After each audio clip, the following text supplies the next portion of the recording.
ఏమిటికి ఎరికేనా? ఇప్పుడు రైతు బంధు ఇచ్చిండు అనుకో, మీరు ఏమైనా కమిషన్ ఇస్తారా? ఆయనకి ఇయ్యరు కదా. పోనీ మీరు పెన్షన్ ఇచ్చిండు అనుకో, మీకు కమిషన్ ఇస్తారా? మీరు ఏమైనా ముఖ్యమంత్రికి ఇయ్యరు. తులం బంగారం ఇచ్చినావు అనుకో, నువ్వేమైనా ఇస్తావు వాళ్ళకెళ్ళి? ఇయ్యవు. అదే మూసీలో 1,50,000 కోట్లు వచ్చిండు అనుకో, ఒక 25-30 వేల కోట్లు మంచిగా దొబ్బాలే, ఢిల్లీకి మూటలు పంపాలి.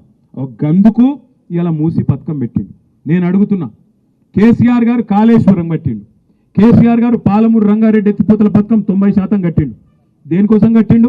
బ్రహ్మాండంగా నీళ్ళు ఇచ్చేందుకు, మన ప్రాంతానికి నీళ్లు తెచ్చేందుకు కట్టిండు. మరి మూసీతోని నేను అడుగుతున్నా ముఖ్యమంత్రి, మూసీతోని ఎంతమంది ఎన్ని ఎకరాలకు నీళ్ళు ఇస్తావు? ఎంతమంది రైతులకు నీళ్ళు ఇస్తావు? అసలు సమాధానం ఉన్నదా నీ కాడ? ఏమీ లేదు. ఏందో సుందరీకరిస్తా, ఏందో చేస్తా, ఏందో చేస్తా, ఏందో చేస్తా అంటే తప్ప ఏం చేస్తున్నా ఆయనకు కూడా తెలియదు. కేవలం కమిషన్ల పిచ్చి, కేవలం పైసలు దొబ్బేతందుకు. పేదవాళ్ళకి ఇస్తేనేమో పైసలు రావు, అదే పెద్దవాళ్ళకి ఇచ్చి కాంట్రాక్టర్లకు ఇచ్చి బ్రహ్మాండంగా మూసీ పేరు మీద బ్యూటిఫికేషన్ కాదు లూటిఫికేషన్ చేస్తే ఆ పైసలతోని మళ్ళా కాంగ్రెస్ పార్టీకి పెద్దోళ్ళకి డబ్బులు పంపి కుర్చీ కాపాడుకోవాలన్న ఆలోచన తప్ప వేరేదేం లేదు. మీ అందరితో నేను ప్రార్థించేది ఒకటే, మా తమ్ముడు నీరటి శ్రీకాంత్ చెప్పిండు, అన్న ఫార్మా సిటీ మీరు సరే మేము కొట్లాడినాం కొంతమంది మా నాడు, అయినా మమ్మల్ని ఒప్పించి మెప్పించి మాకు ప్లాట్లు ఇస్తామని, ఇక్కడ పరిశ్రమలు వస్తే మాకు ఉద్యోగాలు వస్తాయని మీరు చెప్పి 14,000 ఎకరాలు 7 ఏళ్ళు కష్టపడి మీరు తీసుకున్నారు. ఇలా 14,000 ఎకరాలలో ఉన్న ఫార్మా సిటీని ఆ రోజు ఇదే కోమటిరెడ్డి వెంకటరెడ్డి, ఇదే రేవంత్ రెడ్డి, ఇదే బట్టి విక్రమార్క, ఇదే మల్రెడ్డి రంగారెడ్డి, కోదండ్ రెడ్డి వీళ్ళే ఊరూరు తిరిగి చెప్పిండ్రు. ఏం చెప్పిండ్రు? ఇది కందుకూరులో చెప్పిండ్రు, పక్కన ఆచారంలో చెప్పిండ్రు, ఇబ్రాహీంపట్నం నియోజకవర్గంలో చెప్పారు, బస్సు యాత్రలు పెట్టి చెప్పారు. మేము రాగానే ఫార్మా సిటీ రద్దు, రైతుల భూములు తిరిగిస్తామన్నారు. ఒక్క రైతు కన్నా తిరిగి భూమి ఇచ్చిండ్రా? ఇచ్చిర్రా? ఎవరికన్నా ఇవ్వకుండా ఏం చేస్తుండే? అలా ఫార్మా సిటీ పేరు మార్చి 4th సిటీ అట, ఇంకోటి ఏంది ఫ్యూచర్ సిటీ అట. ఉన్న సిటీకే దిక్కులేదురా అంటే భవిష్యత్తు సిటీ అట. ఉన్న సిటీలోనేమో ఇప్పటికి మోరీలు చక్కగా లేవు, నల్లాలు చక్కగా లేవు. వాటిని రిపేర్ చేసే ముఖ్యమంత్రి, ఇలా మున్సిపల్ మంత్రి వాటిని పట్టించుకోకుండా ఫ్యూచర్ సిటీ కడతా అని చెప్పి కొత్త రోడ్లు వేసే ప్రయత్నం చేస్తూ ఉన్నాడు. ఇప్పుడే మా తమ్ముడు చెప్పిండు, కొత్త రోడ్డు లేమూరు మీదకి వెళ్ళి ఇంకా 4-5 ఊళ్ళ మీదకి వెళ్ళి 300 ఫీట్ల రోడ్డు చేసి ఆగమాగం చేసి మొత్తానికైతే ఏదో కొత్తగా పేరు సంపాదించుకోవాలని ఆలోచన. ఆర్ఆర్ఆర్ అనేది జాతీయ రహదారుల కింద మన ప్రభుత్వం ఉన్నప్పుడు 332 కిలోమీటర్ల ఆర్ఆర్ఆర్ను మనకు పైసలు పడకుండా పెద్దగా కేవలం ల్యాండ్ అక్విజిషన్ అంటే భూసేకరణ కాడికి కొన్ని పైసలు 50% మనము, మిగతాది 50% కేంద్ర ప్రభుత్వం చేసేటట్టు పెట్టినాం. ఈ ముఖ్యమంత్రి ఏమంటాడు? పేదవాళ్ళ పథకాల కాడికి వచ్చే వరకేమో పైసలు లేవంటాడు, కానీ ఆర్ఆర్ఆర్ దక్షిణ భాగంలో మాత్రం కేంద్ర ప్రభుత్వం చేయొద్దట, రాష్ట్ర ప్రభుత్వమే చేస్తుందట 13,000 కోట్లు పెట్టి. ఎందుకో ఎరికేనా? ఎందుకంటే వెంకటరెడ్డి గారు రాష్ట్ర రహదారుల భవనాల శాఖ మంత్రి, ఆయన నియోజకవర్గము, ఆయన జిల్లా కాబట్టి అక్కడ కమిషన్ల కోసం, కాంట్రాక్టుల కోసం మళ్ళా అలైన్మెంట్ మార్చి అక్కడ తమ వాళ్ళకు సంబంధించిన భూములు కాపాడుకుంటూ కేవలం ఇవాళ కాంట్రాక్ట్ కొంతమంది అస్మదీయులకు ఇచ్చుకునేందుకు ఆర్ఆర్ఆర్ అలైన్మెంట్ మార్చే ప్రయత్నం చేస్తున్నారు. ఒక రియల్ ఎస్టేట్ బ్రోకర్ లెక్క పనిచేస్తున్నాడు రేవంత్ రెడ్డి తప్ప పొరపాటున కూడా ఇవాళ ఒక ముఖ్యమంత్రి లాగా మాత్రం పనిచేస్తలేడు. 6 గ్యారంటీలు ఏమైనాయి రాబాయ్ అంటే దాని గురించి మాట్లాడాడు. 100 రోజులు అయిపోయింది, 300 రోజులు దాటింది కదా, 100 రోజులు చేస్తా అన్న హామీలు ఏమైనాయి? రుణమాఫీ ఏమైంది? 2,500 ఏడవైంది అంటే దాని గురించి చెప్పడు. మాట్లాడితే మూసీ అంటాడు, లేదా హైడ్రా. చేయాల్సింది మూసీ సుందరీకరణ కాదు, మూసీ గబ్బంతా ముఖ్యమంత్రి నోట్లే, వాళ్ళ మంత్రుల నోట్లోనే ఉన్నది. మొదలైతే వాళ్ళ నెత్తుల నిండా గబ్బున్నది. దిక్కుమాలిన మాటలు, దిక్కుమాలిన ఇష్టం వచ్చిన రోత ఉట్టించే మాటలు, మామూలు మనుషులు మాట్లాడే మాటలు కూడా కాదు.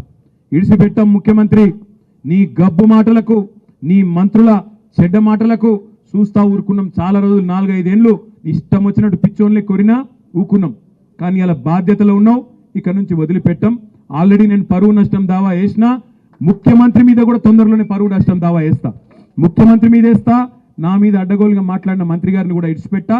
క్షమాపణ చెప్పేదాకా అటు క్రిమినల్ ఇటు సివిల్ డిఫమేషన్ 2 సూట్లు కూడా వేస్తా, వదిలిపెట్టా అనే మాట కూడా నేను విజ్ఞప్తి చేస్తా ఉన్నా. తప్పే చేయనప్పుడు ఎవరిని అయ్యకు కూడా భయపడం. ఏం చేసుకుంటావో చేసుకొని మోడీకే చెప్పినాం, ఈ చిట్టినాయుడు ఎంత మనకనే మాట నేను విజ్ఞప్తి చేస్తా ఉన్నా.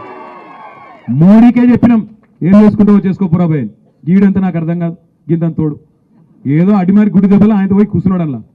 ఇక ఆవుతలేడు, ఇక ఆడికెళ్ళి నేనేందో పొడుగు అయిపోయినా పెద్దోన్న అయిపోయినా కూల కొడతా. మా సవితక్క కట 3 కొడుకులకు 3 బిల్డింగ్లు ఉన్నాయట. యాడున్నాయో చెప్పురా, మేమే దగ్గరుండి కెమెరాలు పెట్టి మేమే కూల కొడతాం. ఫామ్ హౌజులు మా సవితక్క బిడ్డకు కూడా ఉందట, మరిగా అది కూడా చూపెడితే అది కూడా కూల కొడతాం. ఇంకొక మాట అంటున్నాం, ముఖ్యమంత్రి గారు మాట్లాడితే పేరు తీసుకుంటా కూలగొడతా అంటున్నావు, నీ ఇష్టం, మాకు అభ్యంతరం లేదు. కానీ దయచేసి నేను ఒక విజ్ఞప్తి ముఖ్యమంత్రి గారికి చేసేది, రేవంత్ రెడ్డి నీ కళ్ళు చల్లబడతాయి అనుకుంటే మా దగ్గర ఉన్న బిల్డింగ్లకో వాటికో వీటికో కూలగొట్టినాకన్నా నువ్వు శాంతిస్తావు అనుకుంటే బరాబర్ కూలగొట్టు. కానీ ఆడికి బంద్ చేయి, ఆడికి కూలగొట్టుడు బంద్ చేయి, పేదవాళ్ళ కడుపుల కొట్టుడు బంద్ చేయి. మా ఇల్లు కూలగొడితే నీ కడుపు చల్లబడుతుంది అనుకుంటే మా ఈ కూలగొట్టు, ఆడికి ఆపేయి. పేదవాళ్ళకి మాత్రం కూలగొట్టుడు దయచేసి ముట్టుకోకు. ఎందుకంటే ఇవాళ బాధ అనిపిస్తున్నది. ఓదికేమో రైతుల గోస ఇక్కడ ఇట్లున్నది ఊళ్ళల్లో.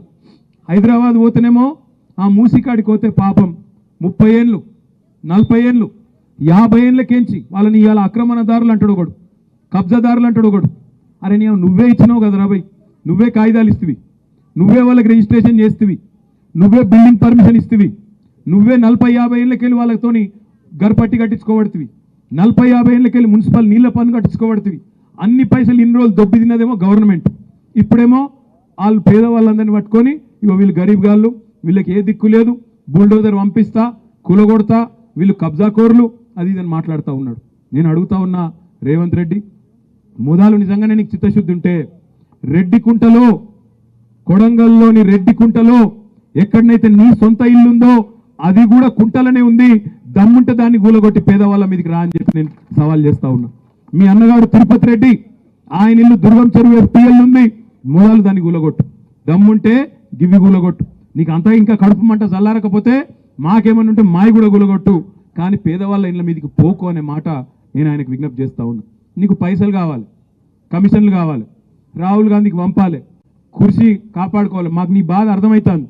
నీకు అంతగానం పైసలు పిచ్చుంటే 4 కోట్ల మంది తెలంగాణ ప్రజలం చందాలు వేసుకుంటాం, గణేష్కు చందాలు వేసుకున్నట్టు చందాలేసి నీ మొఖాన కొడతాం, కానీ పేదవాళ్ళ కడుపు కొట్టుడు బంద్ చేయనమాట. చందాలు ఇయ్యరాయండి మీరు కందుకూరులో, 5-10 రూపాయలు ఎక్కువేం కాదు. రేవంత్ రెడ్డికి 5-10 రూపాయలు ఇచ్చి ఢిల్లీ వాళ్ళ కమిషన్లు పంపుకో, నీ కుర్చీ కాపాడుకో అని చెప్పి అవసరమైతే 4 కోట్ల మంది జోలే పట్టి చందాలు అడుక్కొని ఢిల్లీకి కప్పం కట్టాలి కదా మరి ముఖ్యమంత్రి పదవి కాపాడుకోవాలంటే. అందుకే ఈ పనులన్నీ చేస్తున్నాడు. నేను ఒకటే మీ అందరికి కూడా చేసే విజ్ఞప్తి, మనం గట్టిగా ఉన్న రోజులు రేవంత్ రెడ్డి ఏమనుకుంటుండంటే ప్రజలు పిచ్చోళ్ళు ఇలా అన్నీ మర్చిపోతారు, మొదటి సంవత్సరంలో ఇవాళ లొలి పెడతారు, మళ్ళీ ఆఖరి సంవత్సరంకి వచ్చే వరకు మళ్ళీ నేను తీయటి పుల్లటి మాటలు చెప్తా, మర్చిపోతారు. ఆయనత పోయినసారి తులం బంగారం అన్నా, ఈసారి మా ఆడపిల్లలందరినీ కలిసి ఆయన 10 తులాల బంగారం ఇస్తా అని చెప్తా, నమ్ముతారు. ఆయనత మళ్ళీ నాకే గుద్దుతారు అనుకుంటాను. ఇంకొక మాట చెప్తున్నాడు అందరికీ, 100 రోజుల్లో అని చెప్పినా కానీ ఆఖరి 100 రోజులలో ఇస్తా. ఇప్పుడు ఏం తొందర ఉన్నది నాకు, ఆఖరి 100 రోజులలో ఇస్తేనే ఓటు గుర్తుపెట్టుకుంటారు, ఇప్పుడెందుకు ఇవ్వాలని మాట్లాడుతున్నాడు. నేను ఒక్కటే మీ అందరికి విజ్ఞప్తి చేసేది, మా ఆడబిడ్డలకు ముఖ్యంగా తారీఖు రాసి పెట్టుకోండి. మొదలు 100 రోజులలో ఇస్తా అన్నాడు, ఆ తర్వాత ఒక్కొక్క రోజు ఎంతెంత అయితే లేట్ చేస్తుండో మొత్తం మిత్తితో సహా ఇవ్వాలి. ఒక్కొక్కరికి ఎంత బాకీ ఉన్నాడో రాసుకోండి. ముసలోళ్ళకి ఎన్ని వేలు బాకీ ఉన్నాడు, ఆడపిల్లలకి ఎన్ని తులాల బంగారం బాకీ ఉన్నాడు, రైతులకు రైతు బంధు ఎంత బకాయి ఉన్నాడు, ఇంకా ఎవరికి ఏమేమి బకాయి ఉన్నాడో రాసి పెట్టుకోండి. మొదలు పెట్టిన రోజు అడగాలి ముఖ్యమంత్రిని, ఏమయ్యా మరి 100 రోజులలో మొదలు పెడతా అన్నావు, ఇన్ని రోజులకు ఇంకా ఏం దిక్కు లేదు, అతి లేదు, గతి లేదు, ఏం సంగతి అని అడగాలి. హుషారు కావాలి, మనం ఇట్స్ పెట్టద్దు. అగో బతుకమ్మ సీరియల్ అంటుండు మా తమ్ముడు, బతుకమ్మ సీరియల్ ఎక్కడ తమ్మి, ఆయన ఇంట్లో ఉన్న సీరియల్ ఎత్తుకపోతే ఆయన గొప్పోడు. బతుకమ్మ సీరియల్ అయితే రావు, బాగా ఎప్పుడో పోయినాయి. ఒక సీర కాదు 2 సీరియల్ ఇస్తా అన్నాడు మహిళలకు. నేను మహిళలకు చూసి రాది, ఒక్క సీర కాదు 2 సీరియల్ ఇస్తా అన్నాడు. మరి బతుకమ్మ పండుగకు ఇంతవరకు చీర లేదు. ఆఖరికి ఊళ్ళల్లో బతుకమ్మ కుంటలలో నీళ్లు సాఫ్ చేసి కొద్దిగా మంచిగా చేద్దామంటే ఊళ్ళల్లో పంచాయతీలలో పైసలు కూడా లేవు. అట్లాంటి పరిస్థితి ఇవాళ ఈ రాష్ట్రంలో ఉన్నది. మీరు చూసిండ్రు సబితక్క శాసనసభలో మాట్లాడితే బర్దాష్ అయితే లేదు ఆయనకు, బర్దాష్ గాక నోటికొచ్చినట్టు అవమానించిండు. నిజంగా మా కళ్ళలో నీళ్ళు తిరిగినాయి ఆ రోజు. 4:30 గంటలు సబితక్క, సునీతక్క, కోవలక్ష్మక్క 3 ఆడబిడ్డలు, మేమేమో బయట కొట్లాడుతుంటే 3 ఆడబిడ్డలు 4:30 గంటలు నిలబడే ఉన్నారు. 4:30 గంటలు నిలబడితే మొత్తం కాళ్ళు రెక్కలు గుంజితే కూడా ఒక్క నిమిషం మైకి ఇయ్యలే. ఒక గంట దయలేనోడు ముఖ్యమంత్రి. ఆఖరికి దిక్కులేక కింద కూర్చున్నారు, పోయి కింద అసెంబ్లీలో కింద కూలబడ్డారు. కూలబడి ఇక్కడనే నిరసన చెప్తే ఇంటరేమో అని కూలబడితే ఆడబిడ్డలనే కనికరం లేకుండా, ఆడబిడ్డలు మన ఆడబిడ్డలను గౌరవించాలనే సంస్కారం లేకుండా